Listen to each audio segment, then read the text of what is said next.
Olá, Motolama na área. Durante os anos 30 e 40, os motores dois tempos era apenas uma forma barata de produzir um motor pequeno. As motos dois tempos dessa época eram xoxas e barulhentas. As grandes e potentes motos eram todas quatro tempos.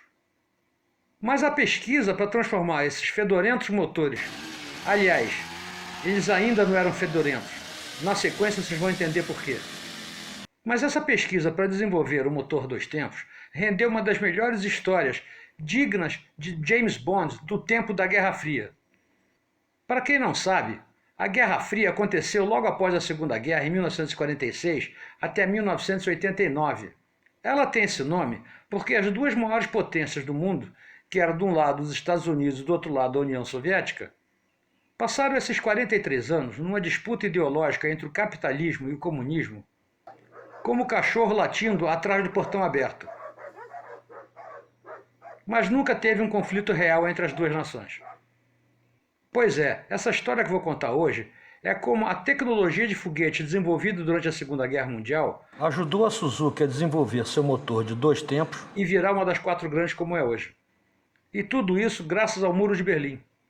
Essa matéria foi sugerida pelo Márcio Campos, brother de longa data.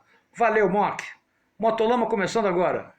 Minha moto venenosa vai passando lá na roça e as vaquinhas... Olá, sou o Arlindão, piloto de rally enduro e nas horas vagas editor do Motolama. A principal razão da existência da Guerra Fria foi porque não existia o Motolama. Se nós existíssemos naquela época, ou não teria Guerra Fria ou seria uma guerra caliente. E para manter as coisas quentes, verifique se está inscrito no canal e detona o dedo no botão de like. E já que está animado, compartilhe esse vídeo com todo mundo que teve ou terá uma dois tempos. E já que está com a mão na massa, aproveita e dá um valeu demais para fortificar o canal. Valeu demais! Pois é, como eu disse lá no início, antes dos anos 50, os motores de dois tempos serviam apenas para impulsionar motos baratas e utilitárias. Mas como esses motores fumacentos viraram as usinas de força que empurraram as motos mais rápidas dos grandes prêmios. Pois é, foi graças ao livro Stealing Speed, que numa tradução livre seria Roubando Velocidade, do Max Oxley, e que mais tarde virou uma história em quadrinha do próprio Max Oxley, em parceria com o belga Papazoglakis, que essa história veio à tona. Esses livros estão disponíveis na Amazon. Quem quiser, vale a pena. Mas vamos ao caos. Nossa história começa na Alemanha, no pós-guerra. E os personagens são o engenheiro alemão Walter Kaden e o piloto, também alemão, Ernst Degner. Com a ocupação soviética de metade da Alemanha após a guerra, o comunismo e o capitalismo brigavam pela supremacia nos MotoGPs. Com a reconstrução das indústrias após a guerra e o desenvolvimento da metalurgia e dos processos desenvolvidos pelo próprio esforço de guerra, ao longo da década de 50, as motos de competição evoluíram rapidamente.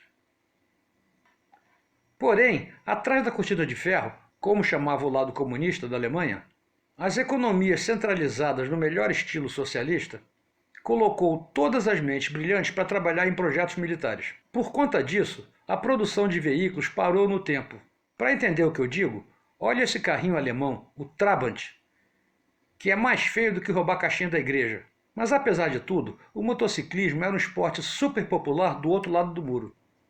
Estou falando do Muro de Berlim, tá? Na década de 50, o GP da Alemanha atraiu uma multidão de fãs.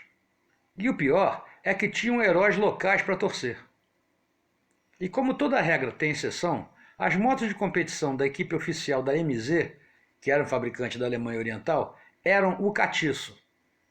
A MZ ficou muito conhecida aqui em Tupiniquilândia porque foi fabricada pela extinta FBM lá para 1985-86. E toda essa velocidade das MZs foi obtida graças ao engenheiro Walter Kaden. O Kaden, durante a guerra, trabalhou no desenvolvimento daqueles foguetes V1 que chegaram a bombardear Londres. Esses foguetes, que pareciam um avião com um rabo em cima, eram impulsionados por um motor a jato a combustão, que era chamado de jato de pulso. Era de pulso porque ele funcionava como um motor a combustão, só que em vez de empurrar o pistão para baixo, ele empurrava o ar para trás em alta velocidade, fazendo o efeito de um jato. E esse foguete V1 criou o caos em Londres e outras cidades da Inglaterra. First line of coastal defense, open up on a victim. Os aliados descobriram onde ficava a fábrica desses foguetes, que era em Peenemünde, na Alemanha. Imediatamente bombardearam a cidade. O Caden, que trabalhava na fábrica, conseguiu escapar ileso dessa história. Com o fim da guerra, muitos engenheiros alemães foram trabalhar nos Estados Unidos, como por exemplo Werner von Braun, que ajudou em todo o projeto da NASA. Mas o Caden não quis ficar nos Estados Unidos e voltou para a Alemanha, na cidade de Schopau, para ficar junto com a esposa e a família. Durante a guerra, o Caden não era um nazista, mas quando acabou a guerra, ele era um entusiasmado incentivador do regime comunista. E isso deu a ele uma certa liberdade para trabalhar, sem ter a Stasi no pé dele. A Stasi era aquela temida polícia secreta soviética. No pré-guerra, o Caden trabalhava na fábrica da DKV e era um entusiasta das corridas de motocicleta. Aqui no Brasil, a DKV foi conhecida como um fabricante de automóveis, entre os anos de 58 e 64, mais ou menos. Mas na Alemanha do pré-guerra, a DKV era o maior fabricante de motocicletas. Mas em 56, a fábrica DKV, que também fabricava automóveis, passou para o controle da Audi, e a parte de motos ficou na Alemanha Oriental com o nome de MZ, Motorenwerk Schopau. Mas voltando ao Caden, com o fim da guerra, ele na sua cidade natal começou a reconstruir os telhados destruídos pelos bombardeios durante a guerra. Mas o seu passatempo predileto era passear com sua DKV 125 de 2 tempos. Com o tempo, ele começou a correr com a sua motinha e a desenvolver o seu motor usando o que ele tinha aprendido nos anos de guerra que ele trabalhou como projetista de foguete e nos tempos da DKV. Em 52, ele começou a ter problemas com matéria-prima na sua pequena oficina, e com isso ele voltou para a DKV. Os soviéticos queriam que a Alemanha voltasse a ter projeção no cenário motociclístico, e entusiasmados com o sucesso da motinha do Caden, transferiram ele dentro da DKV para o setor de competição. Mas agora já não era mais DKV, e sim MZ. Na época, ele trabalhava em condições primitivas na fábrica da MZ. Lembra, a Alemanha ainda estava destroçada após a guerra. Sua primeira função no setor de competições seria produzir um lote de 12 motos para participar de corrida. O Caden ralou muito nessa época, e foi quando surgiram inúmeras inovações, entre elas as válvulas rotativas de admissão. Mas a coisa não acabava aí. Com sua experiência nos foguetes, Caden entendeu que o motor 2 tempos não era meio motor 4 tempos.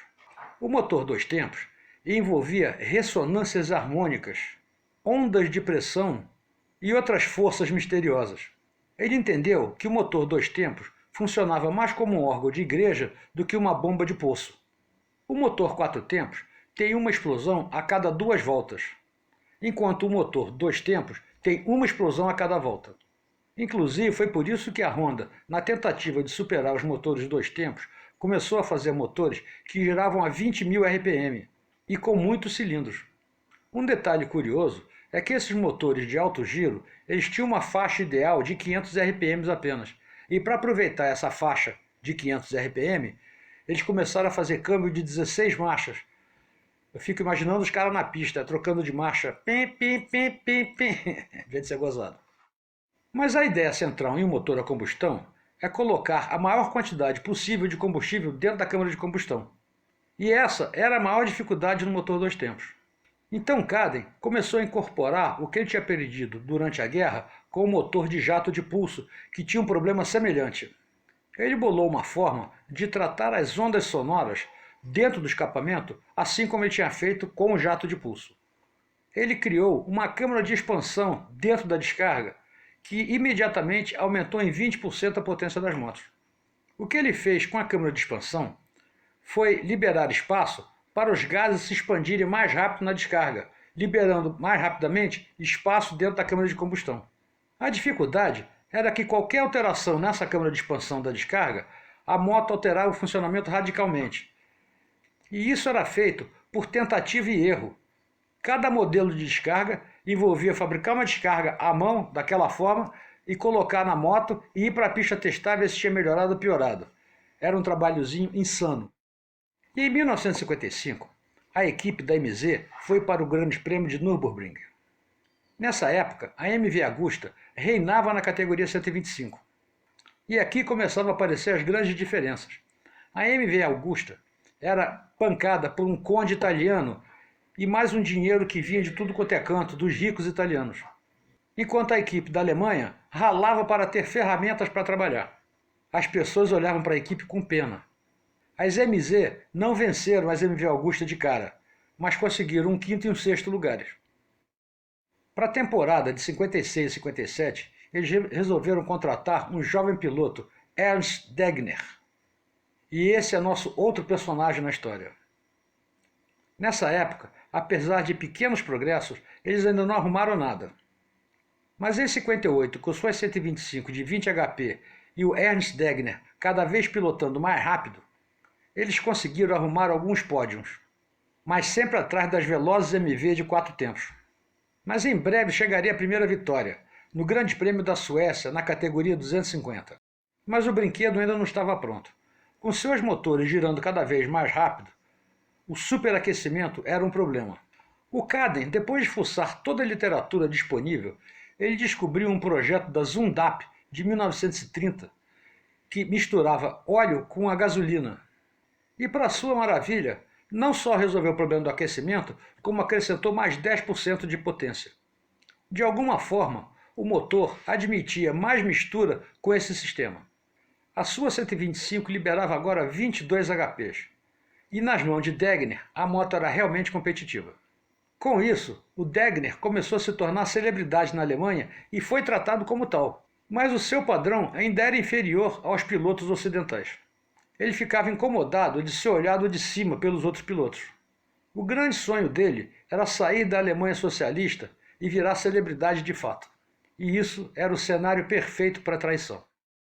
Enquanto isso, do outro lado do mundo, a Suzuki, apesar do tamanho, não conseguia tirar a potência que queria dos seus motores de 2 tempos.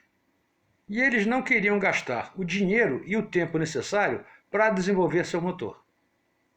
O Degner conhecia a moto de dentro para fora e de fora para dentro. Afinal, ele era o queridinho do Cadden, seu mentor, e da própria MZ. Na temporada de 1961, o Degner começou a mostrar especial interesse na mecânica da moto. O pessoal da fábrica gostou muito do interesse do Degner, mas mal sabia que suas intenções eram outras. Às vésperas da prova da Ilha de Man, do Tourist Trophy, o Degner fecha um acordo com Jimmy Matsumiya, que era o lobista da Suzuki. O acordo previa que Degner entregasse todos os projetos do motor da MZ e em troca receberia uma vultosa quantia em dinheiro e ajuda para fugir da Alemanha, além de ser piloto oficial da Suzuki. Nessa mesma época, o famoso Muro de Berlim deixou de ser uma cerca de arame farpado para ser um muro de concreto armado. Mas ainda assim, a Suzuki providenciou a fuga da família do Degner, da Alemanha. Mas o Degner fugiria de outro país. E isso aconteceu durante o GP da Suécia. Bastava uma vitória do Degner para ser campeão mundial. Após a largada do GP, Degner saiu tirando o suco da sua MZ, andando tudo que podia e que não podia. Lá pelas tantas, o motor não aguentou e explodiu. Nisso, o Degner sumiu. Na manhã seguinte, Degner se encontra com o Jimmy Mamiya da Suzuki com um pacote com todas as peças, pistão, virabrequim, válvula rotativa e todas as plantas do motor da MZ. Rapidamente, a Suzuki se pôs a trabalhar no novo projeto de motor. E em 62, o Degner já conseguiu ser campeão na categoria 50 com a Suzuki. E em 63, eles foram campeões na 125 e os 7 primeiros lugares na categoria 50. A tecnologia do Cadden fez toda a diferença na fabricação da Suzuki e ajudou a colocar a Suzuki como uma das 4 grandes japonesas. Sem essa tecnologia, a Suzuki não teria crescido aos níveis atuais. Eles chegaram onde queriam, mas foi graças à espionagem industrial e mais ainda ao Walter Cadden, que desenvolveu todo o sistema e mudou a história das motos 2 tempos até elas serem banidas por artimanhas de regulamento. Esse vídeo é uma homenagem ao Walter Cadden que sozinho desenvolveu mais os motores do que todos os fabricantes de moto naquela época. E isso tudo feito com falta de material e dinheiro. Valeu, Walter Kaden! Espero que tenham gostado dessa história que envolveu espionagem, motociclismo e Guerra Fria. Eu acho que essa história merecemos o seu like. Então, já que gostaram, até a semana que vem, um abraço, fui! Minha moto venenosa